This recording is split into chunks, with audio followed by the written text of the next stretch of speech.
पहला जो ये आंकड़ा आ रहा है आरजेडी, जो ट्रैक्शन की बात हो रही थी, पहला एग्जिट पोल ये संकेत तो दे रहा है कि नौकरी की गूंज रही है।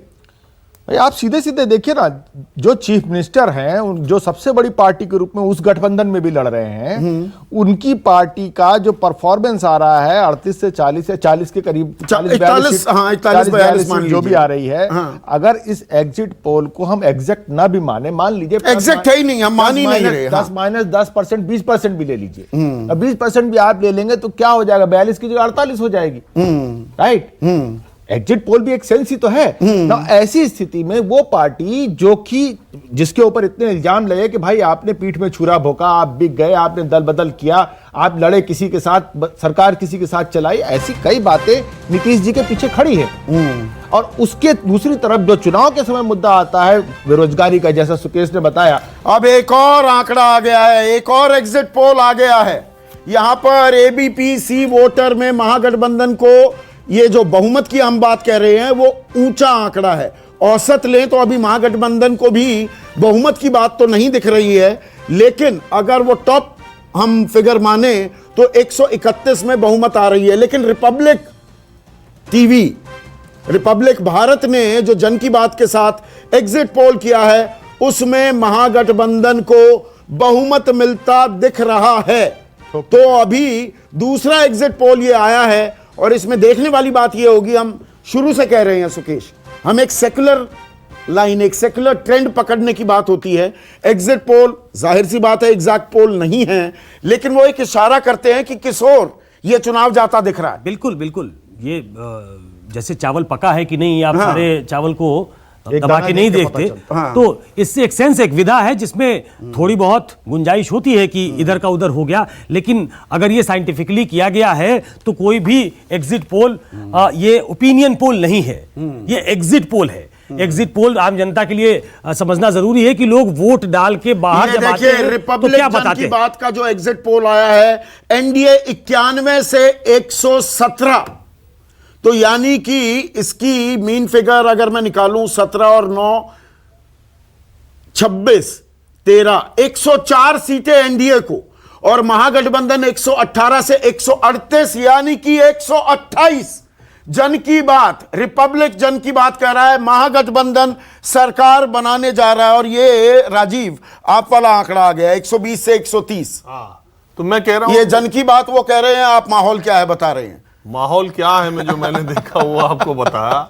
और मुझे ये लगा कि अभी जो एक तरफ एक ही आदमी था महागठबंधन में, तेजस्वी यादव, एक ही स्टार प्रचारक, एक ही नेता, एक ही नाम, अभिमन्यु चक्रव्यूह में फंस गया है तू। 263 रैलियां की है, और उसको क्या है, उस आदमी को भी, उस 30 साल के लड़के को बार बार यही कहा जा रहा था इसको वोट देंगे, 9वीं पास है, अब 10वीं पास नहीं है, 15 साल लालू राज भूल गया।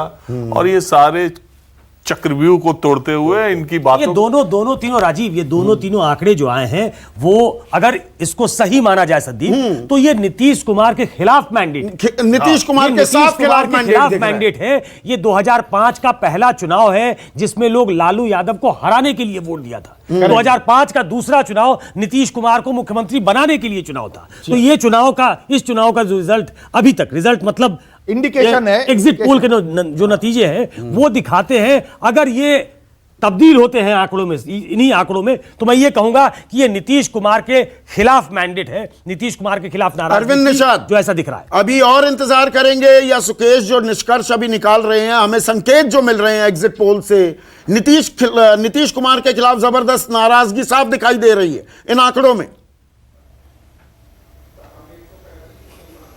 देखिए, बिहार के कई हिस्सों में मैं पार्टी के काम के लिए और पार्टी उम्मीदवारों के पक्ष में मैं गया था भ्रमण में। उस दरमियान मैंने जो आम जनता से संपर्क किया, उस संपर्क के आधार पर मैं यह जरूर कह सकता हूं कि यह जो आपका एग्जिट पोल है, यह एग्जिट पोल से अलग 10 तारीख को जब मतों की गिनती होगी तो आश्चर्यजनक तरीके से एनडीए श्री नीतीश कुमार जी के नेतृत्व में सरकार बनाने नहीं, बीजेपी तो ठीक ठाक कर रही है। बीजेपी 110 में से 70 सीटें जीत रही है, यानी कि 65% का स्ट्राइक रेट। लेकिन आप 115 में 40 सीट ही जीत पा रहे हैं, तो आपका स्ट्राइक रेट तो 40% से भी नीचे आ गया। इन आंकड़ों पास भी नहीं कर रहे। इन आंकड़ों को अगर सही माना जाए तो देखिए 2005 के बाद ये अब तक का सबसे खराब प्रदर्शन होगा इनमें। सुकेश जी और एक चीज और एक मिनट अभी अरविंद, आपको पूरा मौका मिलेगा। राजीव भी कुछ जोड़ रहे हैं। संदीप जी, मैं ये कह रहा हूं कि जो बिहार की जिन सीटों पर बीजेपी और आरजेडी लड़ रही थी, चुनाव वहीं देखने को मिल रहा था। बाकी सारी सीटें वन साइडेड आपको दिखाई दे रही थी। अरविंद बोलिए। ये एक इंपॉर्टेंट फैक्टर है। बीजेपी और जेडी ही चुनाव लड़ी है, आरजेडी ही चुनाव लड़ी।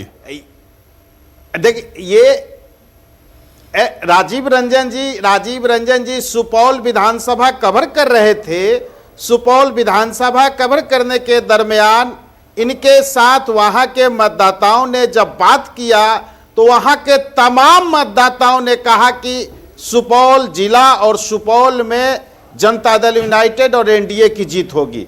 अगर राजीव रंजन जी इस डिबेट में शामिल हैं तो इस बात से शामिल हैं, मेरे साथ बैठे हुए। नहीं, आपको ये देखिए, हमारे प्रोग्राम में, आधे घंटे के प्रोग्राम में हर तरह की बात लोग करते हैं, लेकिन एक बात मैं ऑन रिकॉर्ड यहाँ पे कह दे रहा हूँ, और नतीजा जो भी आए कि आपके विधायक जेडीयू के जो सहरसा सदर से हैं वो जरूरत से ज्यादा लोकप्रिय हैं और बहुत ही ज्यादा जनता उनको चाहती है। ये बात मैंने वहां पर महसूस की है और उन्होंने काफी से ज्यादा बोल रहे हैं। जरूरत से ज्यादा मानती है। 30 साल भाई एक सीट की बात नहीं, राजीव इनको बता दो, 30 साल का एक सीट पूरे बिहार का ट्रेंड है। नहीं संदीप भाई, पूरे बिहार आप उसको एक सीट की बात ना करें। अब देखिए 30 साल के विधायक ठीक से नहीं, राजीव अगर विधायक के बारे में कह सकते थे, ठीक से नहीं रख रहे हैं। आप बात सुन लीजिए, 30 साल के विधायक को लेकर के वहां एंटी इनकम्बेंसी बिल्कुल नहीं थी। एक मिनट, लेकिन वो ब्रिजेंद्र यादव के वोटर कह रहे थे कि नीतीश कुमार साफ हो जाएंगे। एक सीट की बात नहीं कर रहे हैं। एक सीट की जब बात करने लगते हो ना, लपकते हो अरविंद, आप एक,